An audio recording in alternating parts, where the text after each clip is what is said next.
No Pai, do Filho e do Espírito Santo. Amém. Pai nosso que estais no céu, santificado seja o vosso nome, venha a nós o vosso reino, seja feita a vossa vontade, assim na terra como no céu.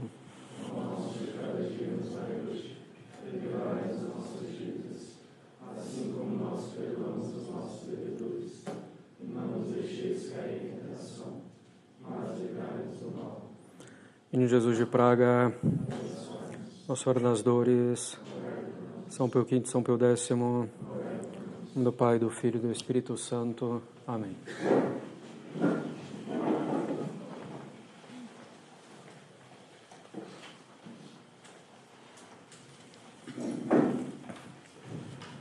Bem, vejamos um pouco o rito da Crisma, propriamente dito, né? Acompanhando então o nosso livreto. Começa com a entoação do Veni Creator, que não faz parte propriamente do rito, né, do sacramento. Até que está dito aí, como preparação para o sacramento da confirmação, o bispo entoa o Veni Creator, né, estando todos os joelhos para a primeira estrofe. Bem, uma invocação, então, que faz parte da tradição, que é boa, evidentemente. O rito começa na página seguinte. O rito, o bispo voltado para os confirmandos, que se mantém de joelhos, diz com as mãos juntas. O bispo com as mãos juntas, voltado para os crismandos que estão de joelhos, diz: Espírito Santo supervenit in vos, o Espírito Santo desça sobre vós, e a virtude do Altíssimo vos guarde do pecado. A crisma, então, será a descida do Espírito Santo sobre aqueles que vão receber o sacramento, como em Pentecostes, mutatis mutandis, né? Claro, com as devidas mudanças. Então, a crisma é a descida do Espírito Santo sobre aqueles que vão receber o sacramento, como em Pentecostes, ele desceu sobre Nossa Senhora e os apóstolos. Então, para que seja eficaz para nós, como foi para os apóstolos, né? Nós devemos nos preparar como eles, rezando, nos dispondo para isso, né? Como a gente já falou na parte anterior. Aí vem mais uma vez a novena, a confissão, né? Bom, e não só rezar, mas rezar guiados por Nossa Senhora, incluir então nessa preparação uma oração para Nossa Senhora, né? Ou, se já fomos crismados, né, retomar isso, buscando as coisas do alto que vamos passar a defender, as coisas sagradas que vamos defender, né, e colocando-nos sobre a proteção de Maria Santíssima. Então, nessa preparação, incluir algo para Nossa Senhora. Em Pentecostes, o Espírito Santo desceu sobre os apóstolos em forma de línguas de fogo.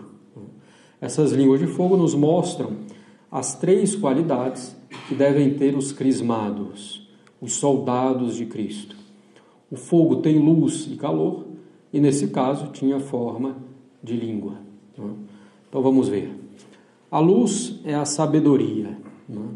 O soldado de Cristo deve conhecer a fé que vai defender. Deve instruir-se segundo o seu estado de vida, a sua capacidade. A luz, efetivamente, nos mostra o caminho que devemos seguir, o objetivo a ser alcançado.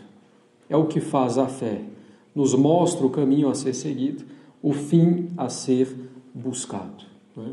E a sabedoria aqui vai um pouco ainda além, né, da própria fé, no sentido de que a sabedoria é considerar realmente todas as coisas a partir das últimas causas, né, ou a partir da visão de Deus Ele mesmo. Então, a luz, né, da fé e da sabedoria nos mostra o caminho a ser seguido, que é o caminho da fidelidade aos ensinamentos de Cristo e da sua igreja. Nos mostra um fim a ser buscado, que é a visão beatífica da Santíssima Trindade no céu. O fim a ser buscado, que é a glória de Deus. Então, o crismado deve ser instruído na fé e instruir-se. Deve procurar ter essa visão realmente sobrenatural das coisas. O calor é o zelo. A gente só defende um bem que a gente ama. Nós precisamos amar profundamente a glória de Deus, o bem, né?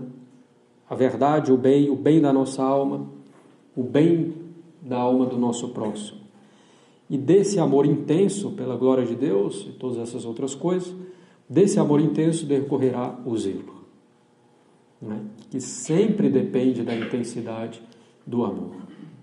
O zelo virtuoso nos faz defender o bem contra todo o adversário e nos faz favorecer aquele bem amado, apesar das dificuldades. Então, o verdadeiro zelo nos fará defender o bem de Deus, se assim nós podemos dizer, quer dizer, defender a glória de Deus e a sua honra. Para alcançar esse zelo, esse calor na alma, é preciso rezar bastante, meditar com constância e seriedade. Preciso consagrar nosso tempo na consideração das verdades eternas, na inflamação da nossa vontade.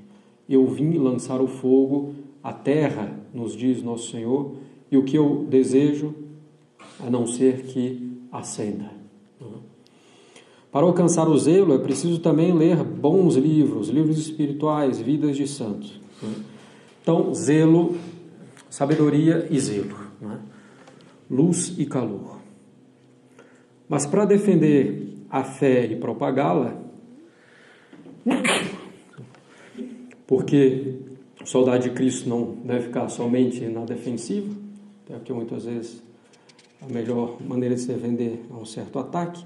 Então, o crismado, soldado de Cristo, deve também fazer o apostolado, no seu ambiente. Então, para defender a fé e propagá-la, é preciso a eloquência, o apostolado. Por isso, a forma de língua que tem fogo. Essa eloquência, porém, não é como a eloquência do mundo. É uma eloquência sobrenatural que se expressa de modo particular pelo bom exemplo de uma vida católica. Esse é o primeiro meio de apostolado. Bom, sem falar, evidentemente, da oração, que é o mais fundamental. Então, pelo exemplo de vida católica, o exemplo de vida de fé. A eloquência dos mártires, mesmo sem dizer uma só palavra, é impressionante. Temos o exemplo de uma jovem mártir, menina de 12 anos, na Antiguidade Romana, que se converteu vendo a fortaleza, a constância e a alegria profunda dos mártires que eram julgados e condenados pelo pai dela, em sua casa. Ela via, então, aqueles mártires, tremendos, com uma fortaleza tremenda, uma grande virtude.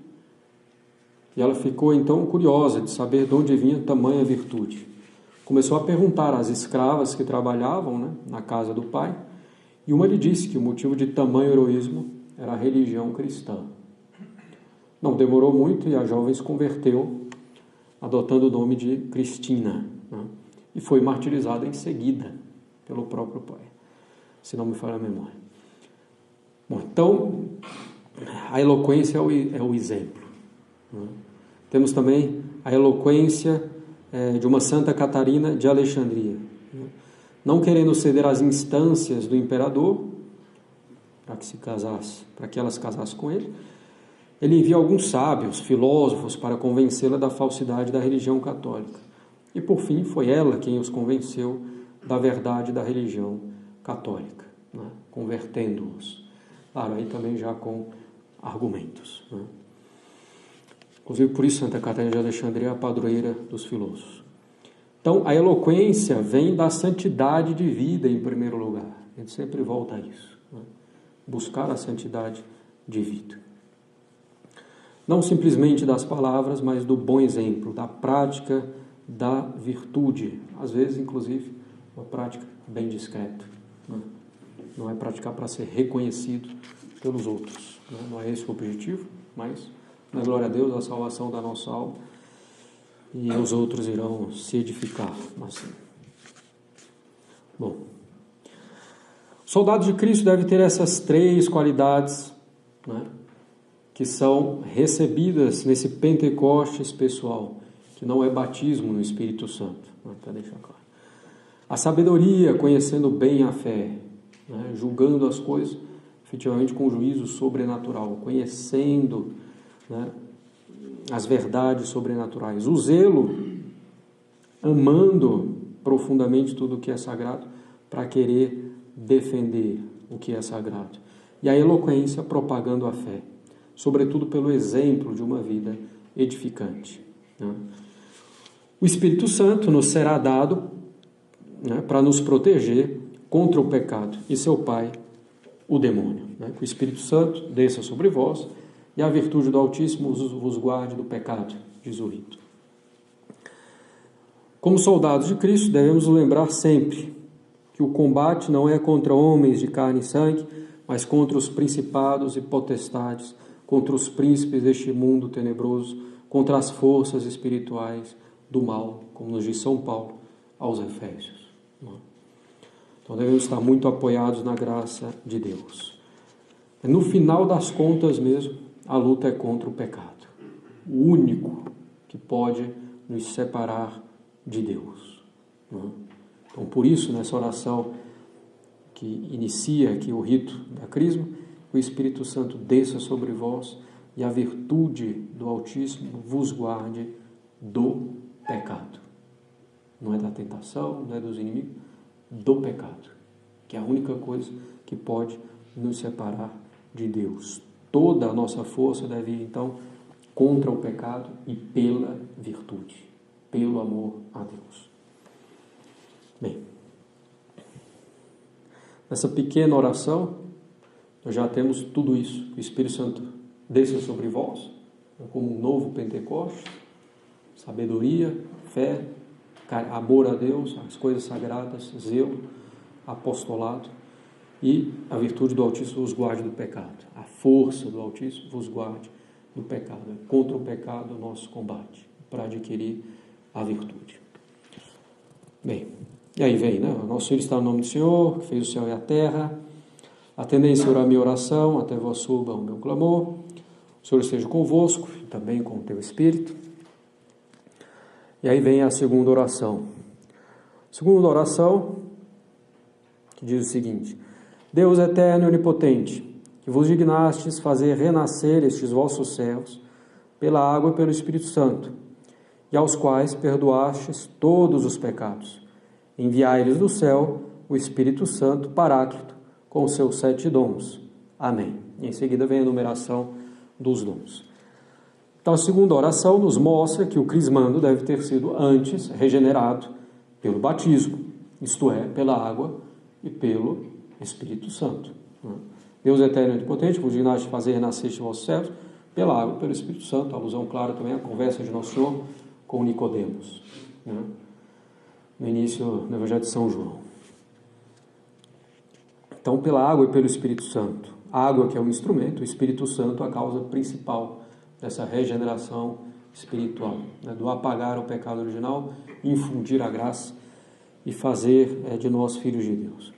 Então, nos mostra que a pessoa deve ser batizada e estar em estado de graça, para receber convenientemente a crisma, né?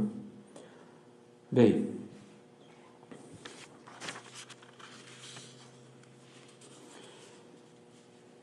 aos quais perdoaste todos os pecados, confessar-se antes da crisma, né, dos pecados cometidos depois do batismo, dos pecados atuais, né? Então, enviai-lhes do céu o Espírito Santo Paráclito com os seus 7 dons. Amém. O Espírito de sabedoria e de entendimento. Amém. O Espírito de conselho e de fortaleza. Amém. O Espírito de ciência e piedade. Amém. Opa, aqui tem 6, mas são 7. Então está aqui. Enchei o Senhor do vosso santo temor. Está na continuação da oração. Aqui embaixo, o 7º dom do Espírito Santo, o Espírito do temor de Deus. Bom, nós já tratamos com certo detalhe, né, dos dons do Espírito Santo. Vamos retomar um pouquinho, né? Esses 7 dons são tirados de Isaías, quando ele fala do Messias, né? Sobre ele repousará o Espírito do Senhor, espírito de sabedoria e entendimento, espírito de prudência e de coragem, espírito de ciência e de temor de Deus. Como a confirmação nos conforma mais perfeitamente a nosso Senhor Jesus Cristo, recebemos da Crisma a maior plenitude desses 7 dons que nós teremos, evidentemente, que colocar em ato, fazer a nossa parte para colocar em ato esses 7 dons. Os dons do Espírito Santo, que são, infelizmente, os grandes desconhecidos da vida espiritual. Embora só haja real perfeição quando eles são mais ativos na alma. O santo, de altar, é aquele que vive mais pelos dons do Espírito Santo do que pelas virtudes. Bem,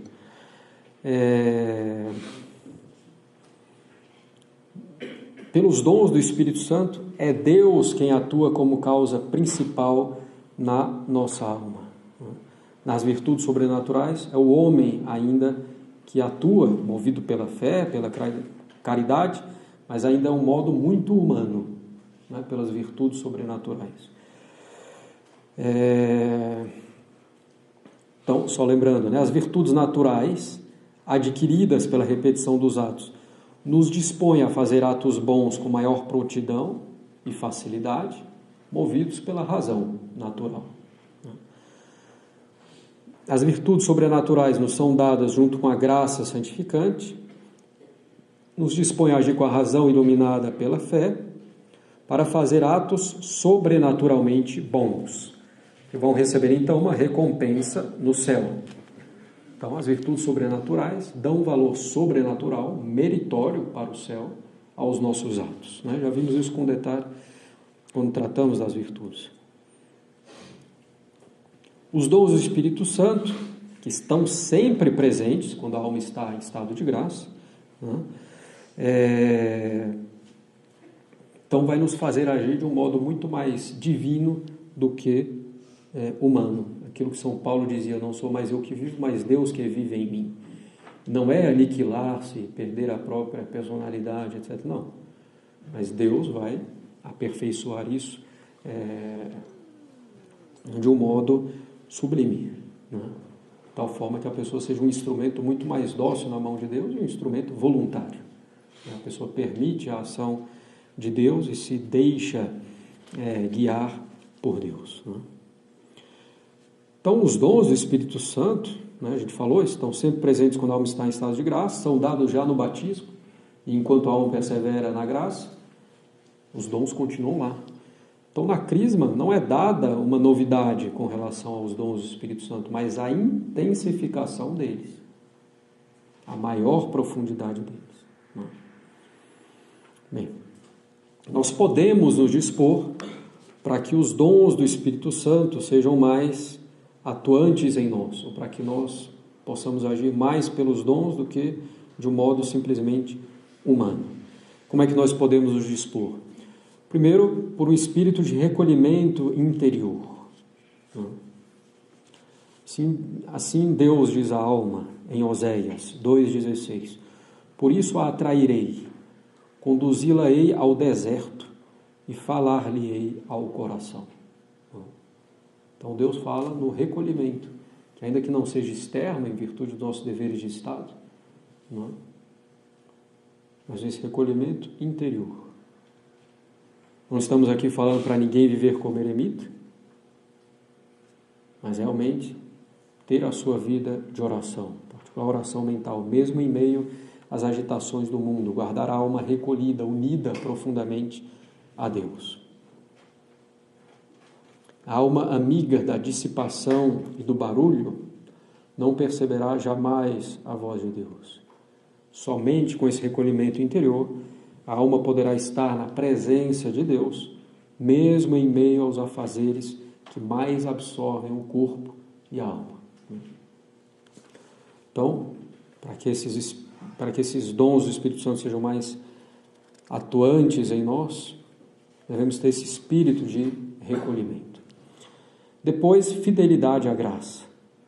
A alma deve estar sempre atenta, para não negar a Deus qualquer sacrifício que for pedido por Ele. como diz Deus no Salmo 94. Se hoje ouvir a minha voz, não endureça o teu coração. Então, procurar evitar as faltas voluntárias, ainda que seja um pecado venial, ainda que seja aparentemente pouco. Invocar o Espírito Santo com frequência, com verdadeira devoção. É um outro meio para que a gente possa ver mais pelos dons do Espírito Santo. E assim, os dons do Espírito Santo justamente é mais ação de Deus do que nossa. Então não é forçando a barra, eu quero viver com os outros que eu vou conseguir. É me dispondo para que Deus possa agir mais perfeitamente na minha alma. Pelo Espírito de recolhimento, pela fidelidade à graça, e invocando o Espírito Santo com frequência, com verdadeira devoção, associando-nos a Nossa Senhora, como fizeram os apóstolos, que no cenáculo estavam com Maria, a mãe de Jesus, diz a Sagrada Escritura. Rapidamente, retomemos os dons do Espírito Santo. O dom de sabedoria, que aperfeiçoa de modo sublime, aqui na ordem, da oração. O dom do rito da crisma. O dom de sabedoria, que aperfeiçoa de modo sublime a caridade. Sob a ação do dom de sabedoria, as almas amam a Deus com amor muito intenso. Veem tudo através de Deus. Julgam tudo a partir das razões divinas, não humanas. Se a alma vai avançando no dom da sabedoria, nada lhe pode perturbar a paz que goza no íntimo de sua alma. Nada te perturbe, diz Santa Teresa. As desgraças, as enfermidades, as calúnias virão e a alma permanecerá estável em Deus. Mais uma vez, não é a golpe de força que a gente vai conseguir o dom da sabedoria. A gente tem que fazer a nossa parte, a nossa vida de oração, de recolhimento, buscando as virtudes, praticando os mandamentos, nossos deveres de Estado, fidelidade à graça. E aí a gente vai avançando. E Deus vai agindo cada vez mais na nossa alma. Então, a alma que vai avançando no dom de sabedoria já começou a sua vida na eternidade, embora esteja ainda nessa terra.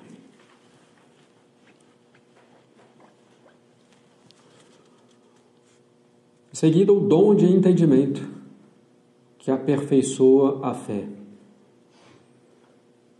Ou de inteligência, às vezes também chamando.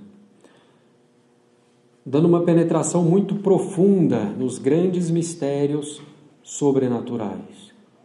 Mistério da redenção, mistério da nossa incorporação a Cristo. Efetivamente somos membros do corpo místico de Cristo. O mistério mesmo de sermos crismados, de participarmos da milícia de Nosso Senhor. O mistério da santidade de Nossa Senhora, o mistério do valor infinito da missa, o mistério da bondade de Deus para conosco. E tantos outros, uma penetração mais profunda pelo dom da inteligência, ou dom de entendimento que aperfeiçoa a fé. Uma maior compreensão que redunda na nossa santificação. É o dom em particular dos doutores da Igreja. O dom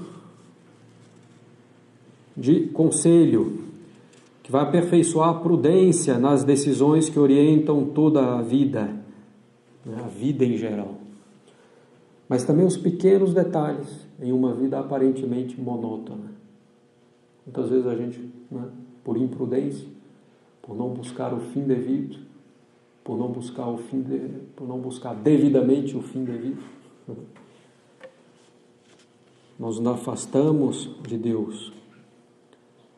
Então o dom de conselho vai nos ajudar a isso, a ver qual é o nosso fim, mas sobretudo a perfeição da prudência é escolher os melhores meios em todas as situações, mais complicadas e mais simples, os melhores meios para servir a Deus e para o bem da nossa alma. Então, dom de conselho que vai aperfeiçoar a prudência no governo dos próprios atos, no desempenho dos cargos de responsabilidade, em particular, dentro da família, inclusive. O dom de fortaleza, que vai aperfeiçoar a virtude de fortaleza, fazendo-a chegar ao heroísmo mais perfeito, e nos dois aspectos da virtude e fortaleza que nós vimos: resistir e atacar. E o mais difícil é resistir, a paciência, sofrer a adversidade, a contrariedade. Numa adversidade que se prolonga, perseverar, né? A longanimidade. Então, às vezes a virtude da fortaleza se manifesta pela resistência a um ataque, né, que nós sofremos, e às vezes por um ataque ao inimigo.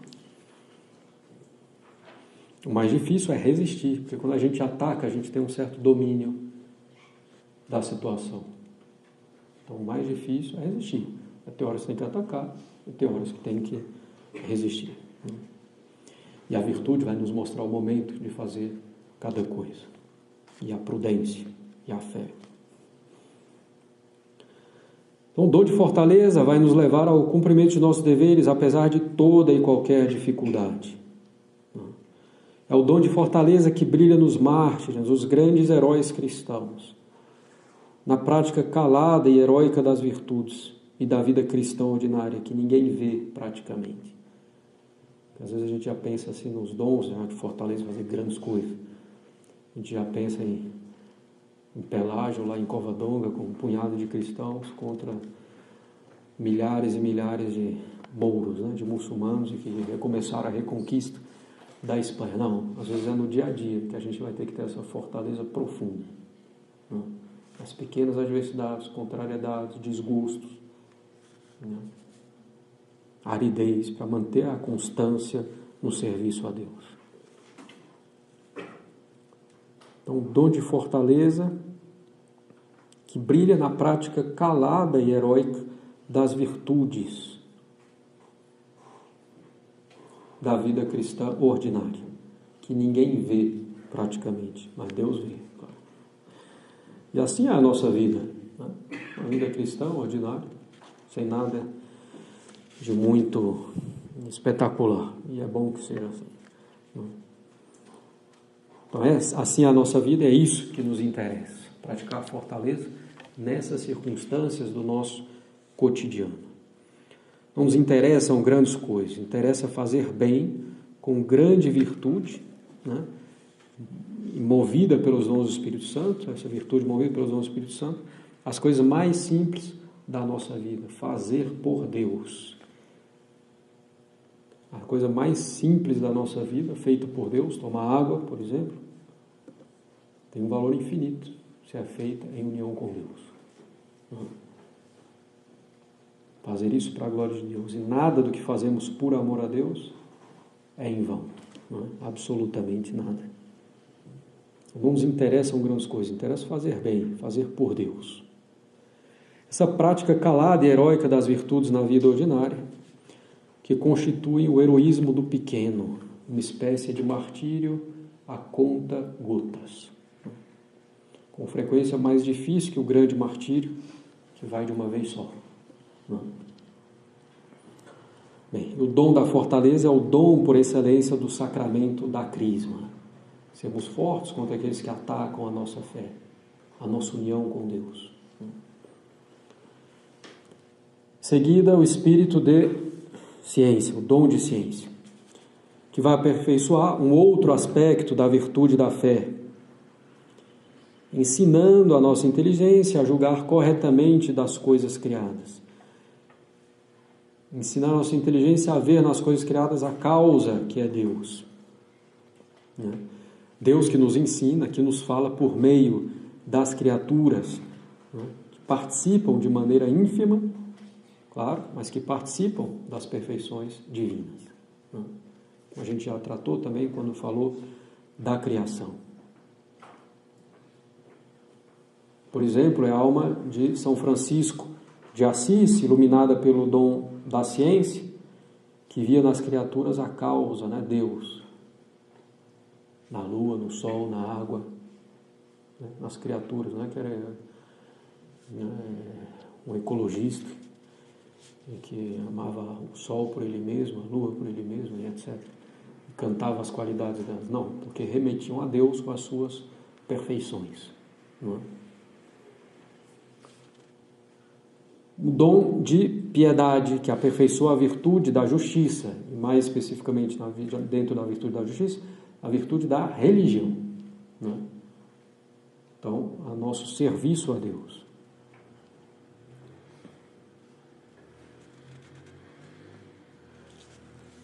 Colocando na alma um afeto, uma disposição realmente filial para com Deus, considerando-o realmente como Pai, né?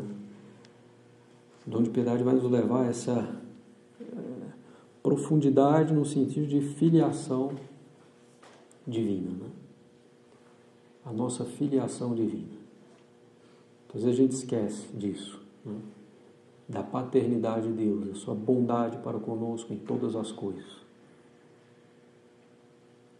Um pouco à disposição da alma é uma Santa Teresinha, né? Esse dom de piedade.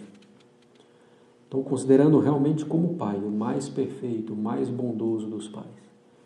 E considerando também o próximo, né, como nossos irmãos, como filhos de Deus, como nós, efetivamente. Então, esse afeto filial com Deus que aumenta a prontidão no serviço a Deus. Então, o dom de piedade. Finalmente, o dom de temor de Deus, que é já citado aqui no texto embaixo. Enchei o Senhor do vosso santo temor e confirmai-os com o sinal da cruz. Então, enchei-os do vosso santo temor. O santo temor que aperfeiçoa duas virtudes, né? Vocês viram dois dons aperfeiçoar uma mesma virtude? Dom de entendimento e ciência aperfeiçoa a fé. Então, o dom do temor de Deus vai aperfeiçoar duas virtudes. Primeiro, a virtude da esperança. O temor de Deus arranca o pecado da presunção. Me dá um temor filial a Deus. Temor filial, o medo é de ofender a Deus infinitamente bom. Não é o medo, primeiramente, do castigo, é o medo mais perfeito aqui, já no dom de temor, né? Então, esse temor filial a Deus que me faz servir a Deus por receio de ofender a um Pai tão bom, e arrancando assim um pecado da presunção. Aperfeiçoa também a virtude me faz ter esperança, né? Que Deus vai me dar os meios, né, para me salvar, etc. Bom, o dom de temor de Deus aperfeiçoa também a virtude da temperança. O temor a Deus freia eficazmente o apetite desordenado dos prazeres. Aí eu tenho que pensar, efetivamente, na ofensa a Deus por coisa tão baixa, né? Também no castigo, né? Os santos tremem diante da possibilidade do menor pecado, porque o dom de temor os faz ver com clareza a majestade e a grandeza de Deus por um lado, e a baixeza, a vileza, né, e a degradação da culpa, do pecado, por outro lado. Então, o temor de Deus faz a grandeza de Deus e a baixeza do pecado, e nos leva então a evitar o pecado. Mais uma vez, que os dons do Espírito Santo sejam mais atuantes em nós, não é simplesmente por força nossa, né? O que nós precisamos procurar fazer de nossa parte é viver bem, praticar as virtudes, rezar, particular oração mental. Deus vai então agindo, né? Sem que seja um quietismo, né? Vou ficar parado e vou esperar Deus agir, né? É um falso misticismo, né? Sem que seja uma dissolução em Deus, né? Aniquilar-se em Deus, não. Nós continuamos com o nosso temperamento, nossa personalidade, mas Deus vai purificando os nossos defeitos e utilizando as nossas qualidades para melhor servi-lo. Assim é, como um São Paulo, como uma Santa Teresinha, completamente diferentes, né? Mas movidos pelos dons do Espírito Santo e completamente unidos a Deus.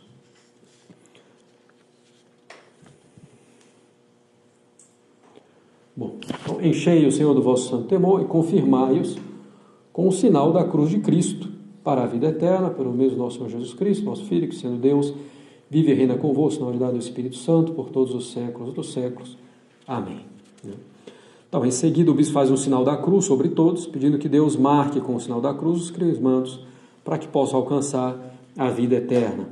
Faz o sinal da cruz, porque todos os bens sobrenaturais nos vêm pela cruz de Cristo. E é graças à cruz de Cristo, né, que nós podemos alcançar a vida eterna. Confirmai-os com o sinal da cruz de Cristo para a vida eterna.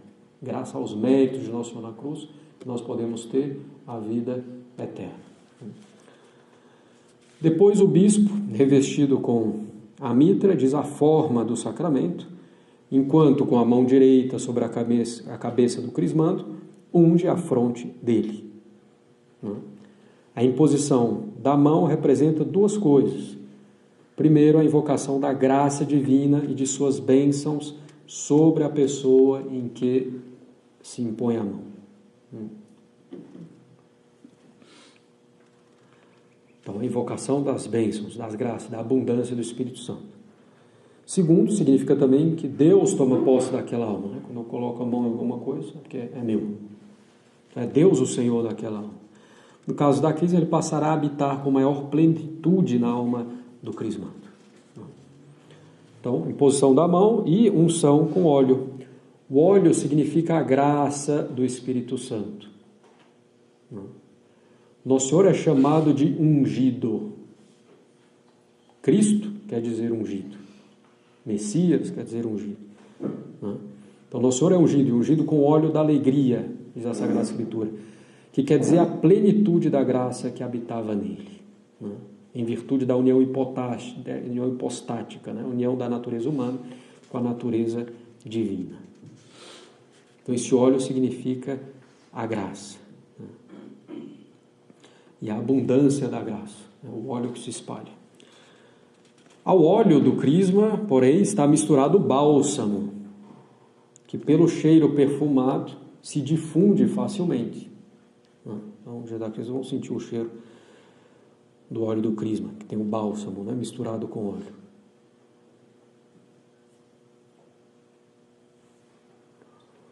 Essa difusão, essa transmissão do cheiro significa que o crismado deve fazer o apostolado, ter aquela eloquência da oração e do exemplo em primeiro lugar.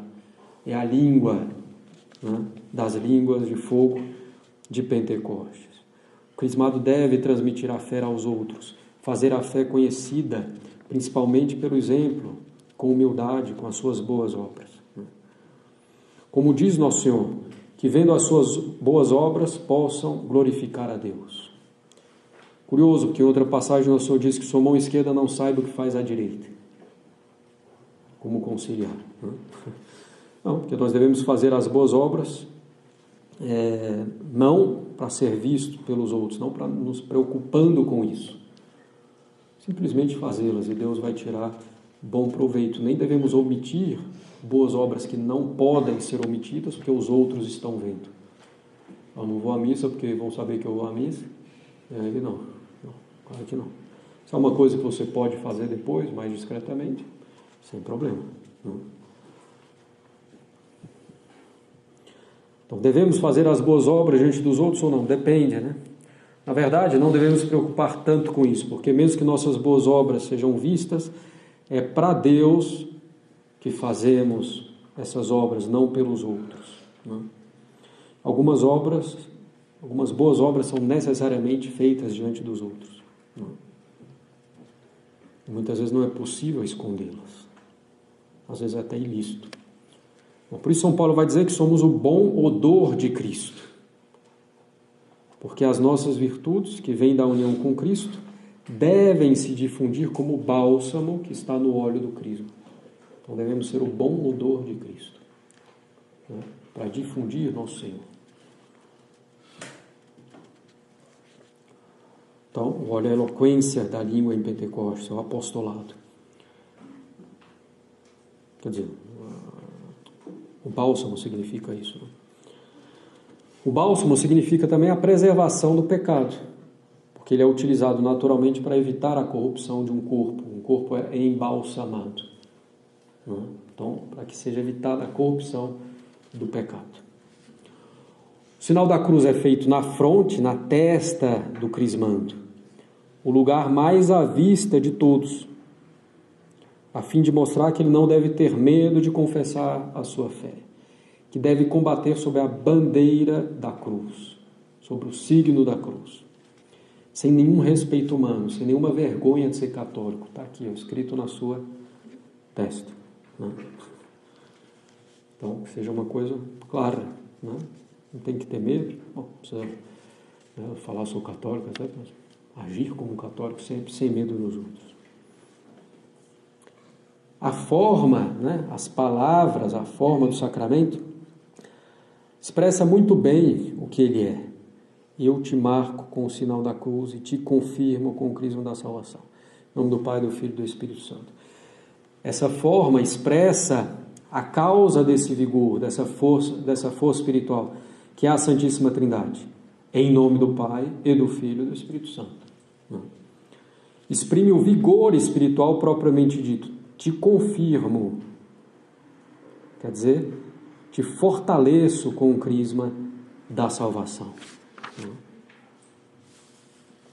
Finalmente, expressa o sinal que é dado ao soldado e que o soldado deve portar, a cruz.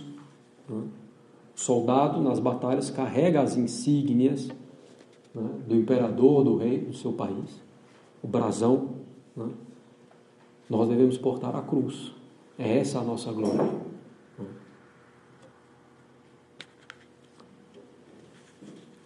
Vem depois a bofetada leve, no rosto, dado pelo bispo, que já não faz mais parte da essência do sacramento.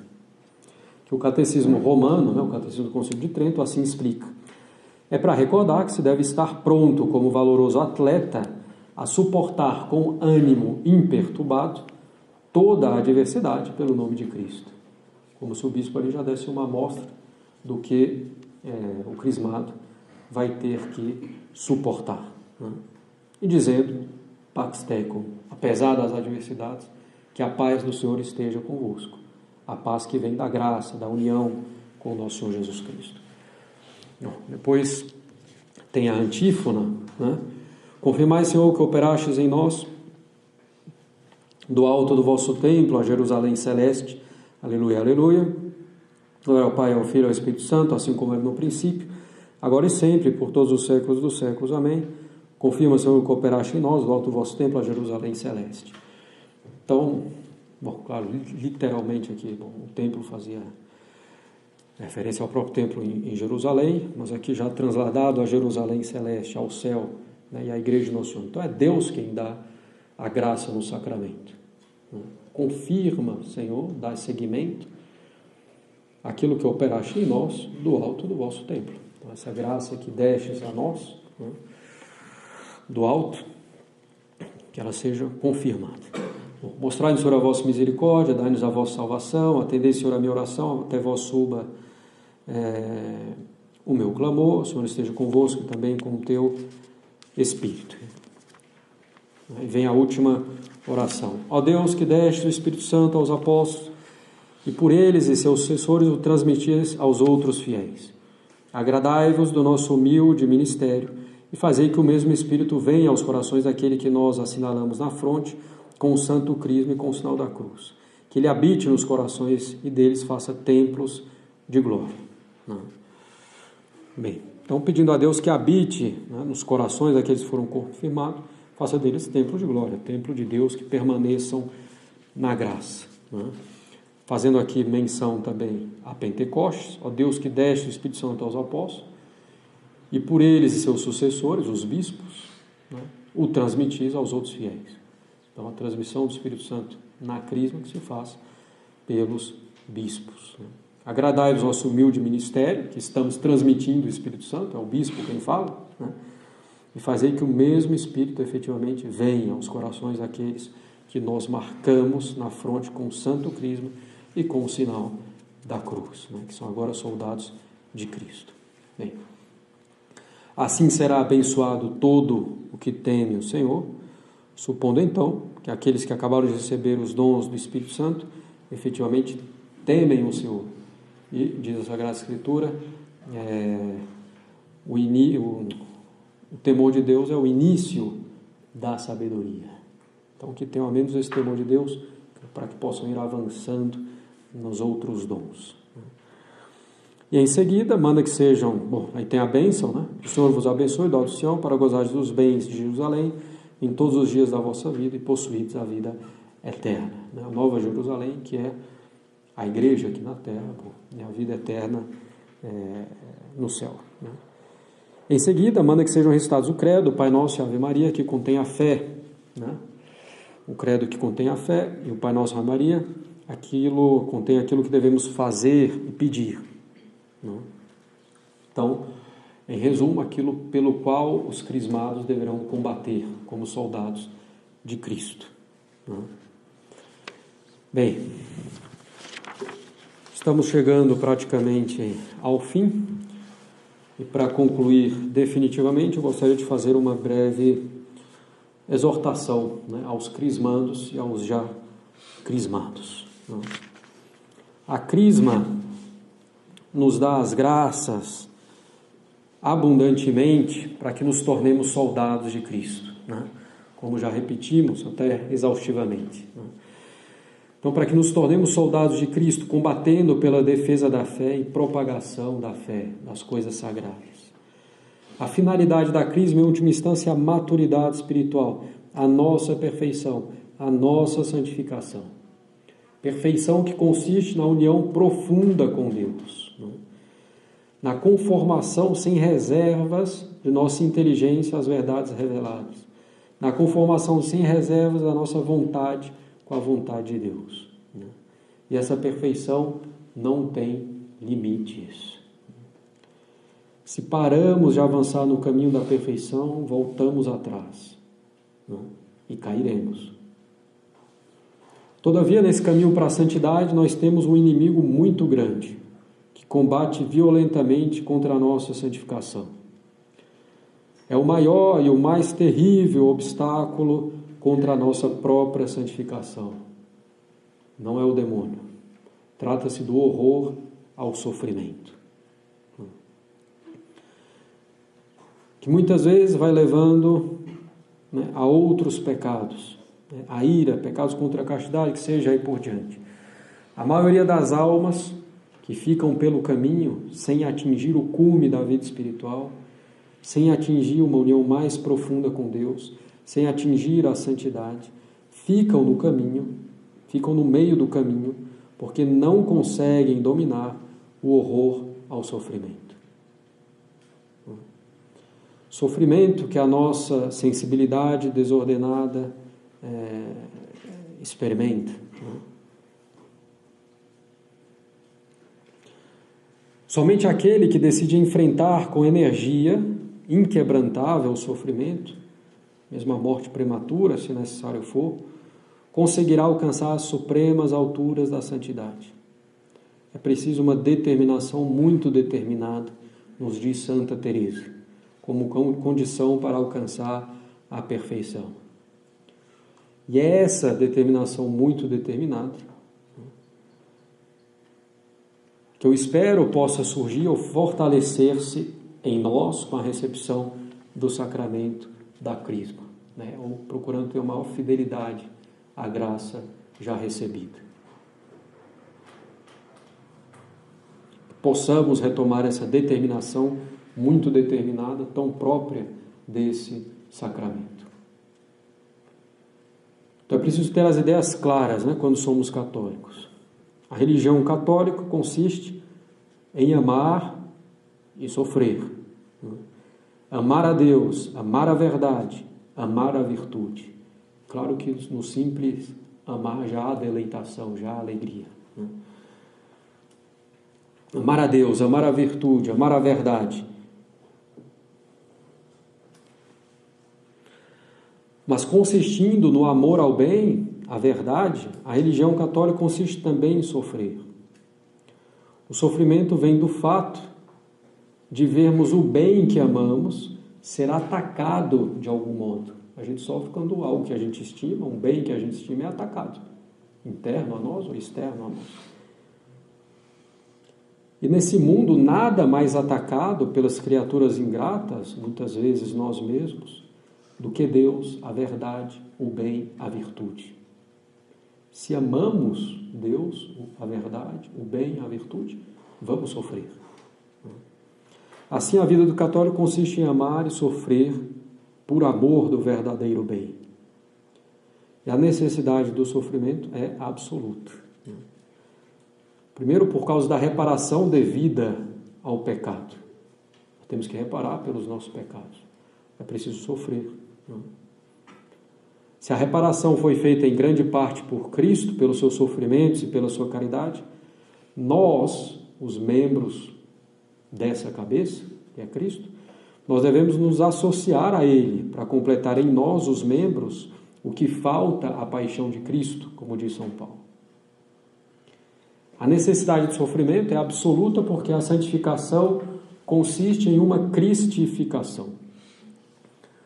Ninguém pode incorporar-se a Cristo sem se assemelhar a Ele. E Cristo é Cristo crucificado, antes de ser Cristo glorificado. Ele mesmo nos deixou claramente o caminho traçado a ser seguido. Se alguém quiser vir após mim, negue-se a si mesmo, tome a sua cruz e siga. A comodidade moderna, o orgulho humilhado pela própria covardia, poderão inventar outras fórmulas, sistemas de santificação fácil, de uma santificação cômoda. Mas todos esses sistemas estão condenados ao fracasso absoluto. Não há outro caminho que não seja a crucificação com Cristo. Todos os santos estão ensanguentados, não literalmente, mas pelo sofrimento, pela associação à paixão de Cristo. Todos os santos sofreram bastante. Os santos são os que mais sofrem. A diferença é que sofrem bem, sofrem perfeitamente. São João da Cruz diz: se em determinado momento alguém apresentar, seja prelado ou não, doutrina mais larga, com mais alívio, não creia e nem abrace tal doutrina, ainda que seja confirmada com milagres. E nunca, se quiser possuir a Cristo, o procure sem a cruz. Então, claro, ainda que seja confirmado com milagres, é evidente que um milagre nunca vai confirmar uma doutrina falsa, uma força de expressão, ainda que haja prodígios, ainda que pareça ser muito coerente, muito correto, é falso. Não creia nem abrace tal doutrina, mais larga, com mais alívio, ainda que seja confirmada com milagres. E nunca, se quiser possuir a Cristo, o procure sem a cruz. Lembremos-nos, agora já não é mais São João da Cruz, lembremos de que sofrer passa. Sofrer bem não passa nunca, nos vale a glória eterna. E sofrer mal também não passa nunca, nos vale a condenação eterna. Sofrer bem, vai nos merecer que sejamos eternamente felizes, na felicidade plena, contemplando a Deus. Sofrer mal vai nos fazer merecer mais sofrimento ainda. O sofrimento expia os nossos pecados, se aceitamos, se oferecemos a Deus. Aceitar não quer dizer não procurar uma solução para uma situação. Devemos procurar, se há um problema. Mas se não tem solução, aceitamos, unidos a Cristo, resignados, oferecendo a nosso Senhor, em vez de murmurar, de reclamar. Em vez de murmurar, rezamos, agimos com caridade, procurando resolver a coisa, se é possível, com paciência. Se não, nos unindo à paixão de nosso Senhor. O sofrimento expia os nossos pecados, submete a carne ao espírito, nos desapega das coisas da terra, nos purifica e embeleza a alma. Vai nos apegando às coisas desse mundo, para vermos que só Deus basta e que só Deus é necessário. O sofrimento bem suportado coloca ordem em nossa alma. E colocando ordem, traz beleza à nossa alma. A beleza é justamente a integridade, a ordem e o esplendor da ordem. O sofrimento bem suportado purifica a nossa alma, a ordena a Deus, embeleza a nossa alma. O sofrimento alcança tudo de Deus, faz de nós verdadeiros apóstolos. Porque a gente oferecer os nossos sofrimentos, aceitando os sofrimentos, Deus vai nos ouvir com muito mais facilidade. Se nós aproveitamos os sofrimentos, oferecemos pela conversão de uns e de outros, nós vamos ajudar muitas almas aqui nesse mundo ou mesmo as almas do purgatório também. O sofrimento nos assemelha a Jesus e Maria. Aliás, aqui está o exemplo a ser seguido em tudo, em particular em matéria de sofrimento. Maria Santíssima, Nossa Senhora das dores, vem bem a calhar. Que bens enormes, então, nós podemos alcançar pelo sofrimento bem suportado. Expiar os nossos pecados, submeter a carne ao Espírito, nos desapegar das coisas da terra, purificar e embelezar a nossa alma, alcançar tudo de Deus, assemelhar a Nosso Senhor e a Nossa Senhora, que na nossa alma sobre só Deus. Os santos compreendem esses bens trazidos pelo sofrimento ao ponto de desejarem os sofrimentos e de se alegrarem com eles. Não estou dizendo para ficarmos pedindo cruzes, não é momento. Mas devemos começar a aceitar aquelas que já nos são dadas, sem pedir outras. Evidentemente, os santos não desejam o mal que é o sofrimento, mas o bem que o sofrimento traz, sobretudo a união com Deus, desapegar-se de todas as criaturas para amar cada vez mais e melhor a Deus. E desejando esse bem, por trás do sofrimento, que o sofrimento traz, desejam a ocasião desse bem, que é o sofrimento. Eles compreenderam, santos, que ser católico é amar e sofrer pelo verdadeiro bem, e que esse sofrimento será mudado em glória e glória eterna. É por isso, então, que são tão escassos os santos hoje, por causa do horror ao sofrimento. Ninguém quer entrar pelo caminho da dor. E quando Nosso Senhor começa a purificar a nossa alma, para nos apegar das criaturas, para que a gente esteja unido somente a Ele, mais perfeitamente a Ele, a gente recua, retrocede. Nós queremos ser santos com uma santidade cômoda e fácil, que não exija a renúncia total de nós mesmos, até a nossa própria crucificação. Devemos, então, avançar, sem omitir nenhum de nossos deveres, por causa da dor que produzem, aceitando com resignação as cruzes que Deus permite e nos envia, praticando alguma mortificação razoável, voluntária, com prudência. Também é necessária, nessa crucificação com Cristo, a mortificação em coisas lícitas. Quem nunca se mortifica em coisas lícitas, facilmente cairá nas ilícitas. É preciso o combate à ociosidade, a fuga das ocasiões de pecado, considerar frequentemente a paixão de Cristo, rezar humildemente, frequentemente, ter uma devoção profunda a Nossa Senhora, que consiste em imitar as suas virtudes, frequentar os sacramentos, confissão e comunhão. Devemos nos lembrar que o crismado é um soldado que sofre, mas que é verdadeiramente alegre, apesar dos sofrimentos e das cruzes. Porque a alegria consiste na posse do verdadeiro e supremo bem que é Deus. Apesar de tudo, ele está unido a Deus. Ele tem a posse do maior bem, do bem supremo, do bem infinito. Isso traz uma alegria profunda, mesmo em meio às cruzes, a todas as tristezas sensíveis, etc. Aquele que combate pelas coisas sagradas possui Deus nessa terra e o possuirá eternamente no céu. Por isso o santo é sempre profundamente alegre, apesar de toda a contrariedade, apesar de todo o sofrimento. Ele possui o maior bem e o bem supremo. Nós devemos procurar ter essa visão das coisas e pedir a Deus para que a gente possa enxergar isso. O que nos interessa é ter o bem supremo, o verdadeiro bem que é Deus. E disso vem essa alegria íntima e profunda e a serenidade em meio das cruzes.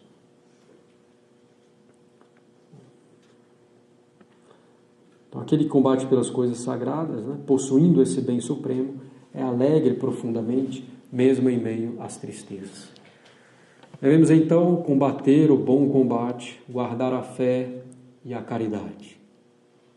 a fim de podermos receber, a exemplo de São Paulo, a coroa da glória que Deus nos preparou, colocando-nos sob a proteção de Nossa Senhora.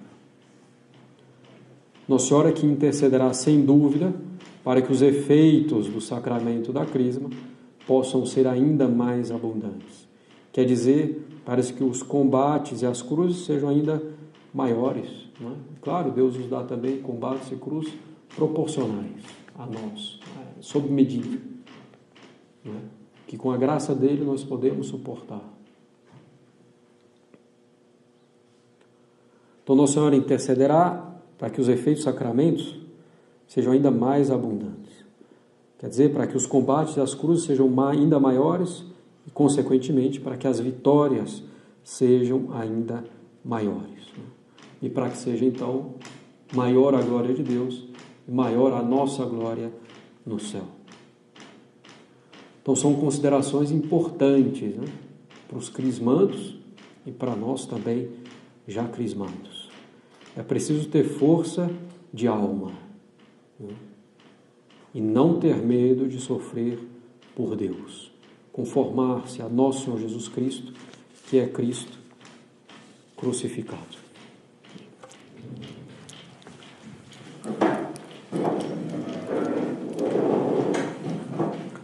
Em nome do Pai, do Filho e do Espírito Santo. Amém. Ave Maria, cheia de graça, o Senhor é convosco, bendita sois vós entre as mulheres, bendito é o fruto do vosso ventre, Jesus. Santa Maria, Mãe de Deus, rogai por nós, pecadores, agora e na hora de nossa morte. Em Jesus de Praga, Nossa Senhora das Dores, São Pio V, São Pio X, do Pai, do Filho e do Espírito Santo. Amém.